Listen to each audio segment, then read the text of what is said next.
अभी तक आपने हमारे एक्सक्लूसिव खुलासे ऑपरेशन डी के 3 पार्ट्स देखे। पार्ट 1 में हमने आपको नकली दवाओं के सौदागर बलराम सिंह की जुबानी नकली दवाओं के कारोबार की पूरी मॉडस ऑपरेंडी बताई। पार्ट 2 में हमने आपको नकली दवाओं की फैक्ट्री में बड़ी बड़ी नामी कंपनियों की नकली दवाओं को बनते हुए दिखाया। और पार्ट 3 में हमने आपको नकली दवाओं के उत्पादन से लेकर उसकी पैकेजिंग तक के पूरे फाइनेंशियल मॉडल का खुलासा दिखाया। लेकिन अभी हमारे इस एक्सक्लूसिव खुलासे का पार्ट 4 बाकी है, जिसमें हम नकली दवाओं की ऑल इंडिया डिलीवरी वाले नेक्सस का खुलासा करेंगे। जी न्यूज के खुफिया कैमरे पर नकली दवा कारोबारी बलराम सिंह ने हमें नकली दवा बाजार की 70-30 रेशो वाली मोडस ऑपरेंडी से लेकर नकली दवाओं की कुरियर सर्विस तक सब कुछ बताया है। हमारे लिए हैरानी की बात थी कि हिमाचल प्रदेश के एक छोटे से शहर ऊना में नकली दवाओं का इतना बड़ा काला कारोबार चल रहा है। लेकिन हमारे दिमाग में एक सवाल था कि यहां से पूरे भारत में नकली दवाइयां सप्लाई कैसे होती हैं। किसी फर्म के साथ आपको कॉन्ट्रैक्ट जैसे हमने करवाया, ठीक है, वो माल खाली वो माल आपके लिए उतना बनाएगी, अच्छा, ठीक है, और रिजल्ट 100%। ये भी नहीं है, डॉक्टर देखो दोनों चीज चाहते हैं। मैं भी प्रैक्टिस करता हूँ, ये भी बता दूं, मैं प्रैक्टिस भी करता हूँ। अच्छा। मैं पहले 12 की और सीतापुर मेरा काम चलता था यहाँ से। अच्छा। हाँ, मैंने भी 3-4 लड़के वहाँ रखे थे, एक डॉक्टर साहब थे। अच्छा। मैं हमारे यहाँ बहुत तगड़ा काम था मेरा, फिर मैंने बंद कर दिया, किसी काम हमसे जा नहीं होता था।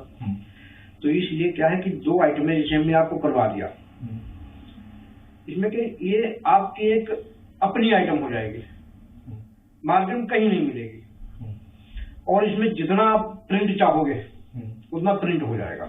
अच्छा, सही बता दूं मैं।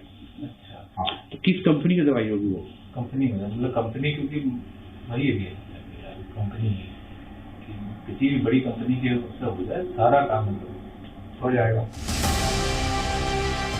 नकली दवा माफिया बलराम के इस मॉडस ऑपरेंडी को समझने के लिए बलराम हमें अपने कथित मित्र और आयुर्वेद दवा निर्माता बीएस चंदेल के पास लेकर गया। बलराम के वादे के मुताबिक बीएस चंदेल न सिर्फ मनमाफिक एमआरपी के लिए तैयार हो गया, बल्कि एक्सपायर्ड दवा बाजार में बेचने के लिए हमें नया लेबल देने की भी पेशकश करने लगा। क्या ये हो पाएगा इसमें? जैसे इसमें ये है किलोइस करके, अब किलोइस करके है कि 60 रुपए एमआरपी है और 45 रुपए होलसेल है, तो एमआरपी के आगे पीछे हो पाएगी। एक्सपायरी सबके 3 साल है, लिक्विड अलग अलग है, लिक्विड 3 साल है, कैप्सूल 3 है, चूर्ण की 2 होती है, आई ड्रॉप की 1 साल होती है। अच्छा, जैसे हमारे गूगल और उसकी 5 साल होती है, क्लासिकल। अच्छा, सबसे कम किसकी रहती है एक्सपायरी? आई ड्रॉप की कितनी रहती है? 1 साल। अच्छा, जैसे मान लीजिए आई ड्रॉप का अगर हमने मतलब सैंपल ले लिया, मतलब सैंपल करें, मतलब सामान मंगवा दिया, और अब बाई चांस एक्सपायरी के बस खाली 3-4 महीने, तो वो क्या होगा, रिटर्न हो जाएगी? वो क्या जाता है, वो हो जाएगी, उसमें लगाने के खत्म थोड़ी होगी। मतलब आप कहना चाह रहे हैं कि एक्सपायरी डेट नजदीक है तो लेवल चेंज कर दें? लेवल चेंज करके दे सकते हैं। ये बड़ा अच्छा सवाल है। जितनी आपने हमें सैंपल दिखाई है, अगर मान लीजिए एक्सपायर होने लगता है तो उसका क्या ऑप्शन है? वापस लेंगे दवाई आपको? नहीं, फिर वो एक्सपायर आयुर्वेदिक में एक्सपायर होता नहीं। एक्सपायरी तो फिर होता झंझट तो पड़ते हैं ना जी, लेवल फिर वहां से आप भेजेंगे तब हम आपको लेवल भेज देते हैं। कितने परसेंट की उसमें एक चेंजेस आएगा, वो परसेंटेज लेकर थोड़ा बहुत वो बचती है, भेज देंगे, लेवल भेज देंगे, लेवल चेंज कर देंगे, दवाई तो खराब नहीं होगी ना? नहीं कहती। अब ये आई ड्रॉप में 2 साल कुछ नहीं होता, 3 साल। एक्सपायरी डेट लिखते क्यों? ये तो गवर्नमेंट के नॉर्म्स है, गवर्नमेंट की जो सिस्टम है, यूज डिपार्टमेंट का सिस्टम है। यहां से निकलने के बाद बलराम ने हमें फिर समझाया कि नकली दवा का खेल बिना असली दवा के मुखौटे के नहीं हो सकता है, क्योंकि नकली दवा हिमाचल से दूसरे राज्य जानी है तो असली दवा का मुखौटा जरूरी है। क्या बताओगे आयुर्वेद वाले का?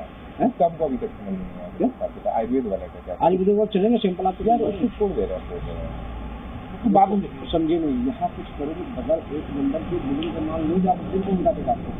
ऐसा थोड़ी बिल कटेगा। अच्छा, कुछ तो आपको सहारा चाहिए, बिजली तो कहीं ना कहीं चाहिए 400 माल मंगाओगे आप। तो किसका सहारा लें? जैसे मान लो हमने मतलब 2 मंगाए डी का, तो अब हम उसमें क्या मतलब 1 नंबर का कितना मंगा दें? थोड़ा बिल होना चाहिए साथ में, आप समझते नहीं। अच्छा समझे ठीक है, कर लेंगे। बगैर बिल माल कुछ नहीं जा सकता, मतलब ले देखे 4 आइटम नकली, 2 आइटम नकली, यही ना? समझ जाओ। आपने देखा कि कैसे नकली दवा निर्माता हो या असली दवा निर्माता, हर कोई सिर्फ पैसे की आड़ में कुछ भी करने को तैयार है। चिंता सिर्फ है तो अपनी जेब की। एक जगह से दूसरी जगह नकली दवा पहुंचाने में नकली दवा माफिया कोरियर का इस्तेमाल करता है और कोरियर वाले गठजोड़ की जिम्मेदारी ही होती है कि वो सही जगह पर सुरक्षित माल पहुंचाए।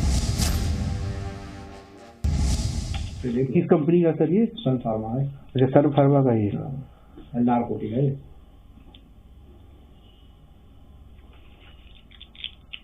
नारकोटिक्स है।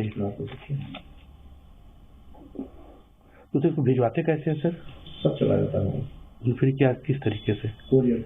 हाँ, कोरियर प्राइवेट कंपनी। हाँ। अगर मान लीजिए बीच में कोई माल पकड़ा नहीं पकड़ा, वो कंपनी में पता होता है ना सब, पैसे इसी चीज लेती हो। कौन कंपनी? जो कंपनी माल ले जाती है कोरियर। अच्छा, तो पता होता है सभी, विदाउट बिल माल है वो अपने हिसाब से निकालो।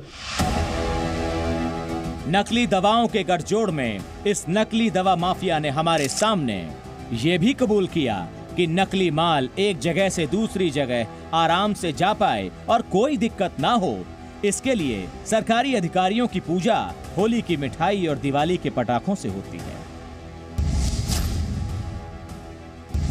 नहीं चलो थोड़ा बहुत सब कहीं करना पड़ता है, वो तो माइनर कहते नहीं हर जगह पूजना पड़ता है। जैसे दशहरा दिवाली हो गई, होली हो गई, इनके सगला कुछ तरह से दिया जाए खुश है।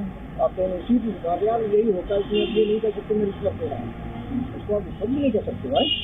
तो गिफ्ट हो गया, गिफ्ट मतलब वो भी समझ जाते, मैं भी समझ, कोई यार तुम्हारे हमारे जो मामा थोड़ी रहते जिनको मैं गिफ्ट देने जा रहा हूँ भाई, काम देना तभी गिफ्ट देना। दिवाली की मिठाई, होली के पटाखे, बस वही चीज होता है ना, और क्या यार।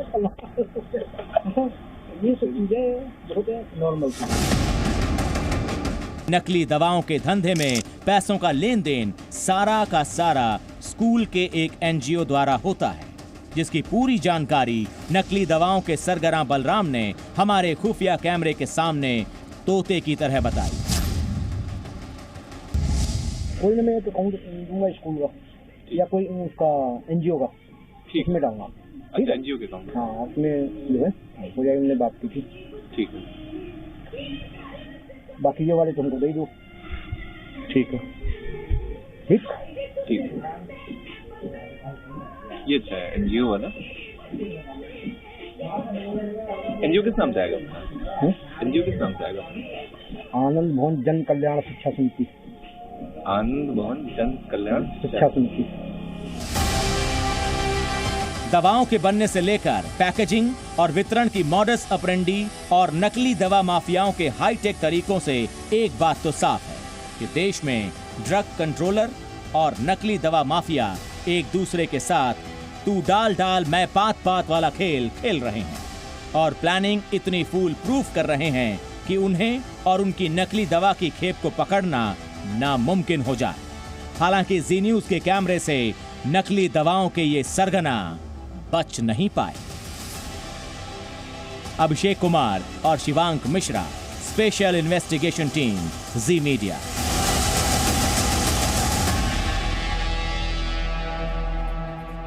हमारे खुफिया कैमरे पर नकली दवाओं की इन्वेस्टिगेशन रिपोर्ट आपने देखी और हो सकता है आप में से कई लोगों को अब यह चिंता सताने लगी होगी कि आपके पास जो दवाइयां हैं जिनका आप सेवन करते हैं कहीं वो तो नकली नहीं है। आपकी सेहत की चिंता हमें भी है, इसीलिए हमारी इस इन्वेस्टिगेशन रिपोर्ट को आपको दिखाने से पहले हमने सन फार्मा, जिसकी नकली दवाइयां हमारे खुफिया कैमरे पर बनाई जा रही थी, भारत सरकार के drug controller general of India यानी DGCI और हिमाचल प्रदेश के ड्रग कंट्रोलर से उनका नकली दवाओं पर जवाब मांगा था, जिस पर भारत की मल्टीनेशनल दवा निर्माता कंपनी सन फार्मा ने हमें ईमेल के जरिए जवाब दिया। उन्होंने जवाब दिया कि भारत में नकली दवाएं मरीजों की सेहत और सुरक्षा के लिए एक बड़ी चुनौती है और सन फार्मा के पास खुद की एक एनफोर्समेंट टीम है जो स्थानीय एफडीए और पुलिस के साथ काम करके उसकी नकली दवाओं को बाजार में प्रवेश करने से रोकती है। हालांकि सन फार्मा ने इस सवाल का जवाब नहीं दिया कि क्या कंपनी को हिमाचल प्रदेश के छोटे से शहर ऊना में बन रही नकली दवाओं के बारे में पता है या नहीं।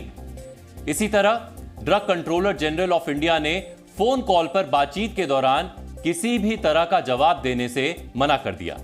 हमने हिमाचल प्रदेश में नकली दवाओं की फैक्ट्री के खुलासे पर वहां के स्टेट ड्रग कंट्रोलर नवनीत मारवा का रिएक्शन मांगा तो उन्होंने भी कैमरे पर कुछ भी बोलने से साफ इंकार कर दिया, लेकिन बयान दिया कि हिमाचल प्रदेश में नकली दवाओं के व्यापार के खिलाफ सरकार की जीरो टॉलरेंस पॉलिसी है। अगर कोई मामला सामने आएगा तो सख्त से सख्त एक्शन लिया जाएगा। एक बात तो एकदम साफ है कि जी न्यूज ने हिमाचल प्रदेश में चल रहे नकली दवाओं के कारोबार का जो खुलासा किया है वो ना सरकार की नजरों से छिपा है और ना दवा कंपनियों से। हालांकि एक बात हम फिर से साफ कर देना चाहते हैं कि इस ऑपरेशन डी में हमारा मकसद किसी दवा निर्माता कंपनी की छवि को नुकसान पहुंचाना नहीं था, बल्कि हमारा मकसद लोगों की सेहत से खिलवाड़ करने वाले मौत के सौदागरों का चेहरा पूरे भारत के सामने लाना था। ऐसे में अब हम उम्मीद करते हैं कि हमारे ऑपरेशन डी को देखने के बाद भारत सरकार नकली दवाओं को पकड़ने के अपने अभियान को और तेज करेगी।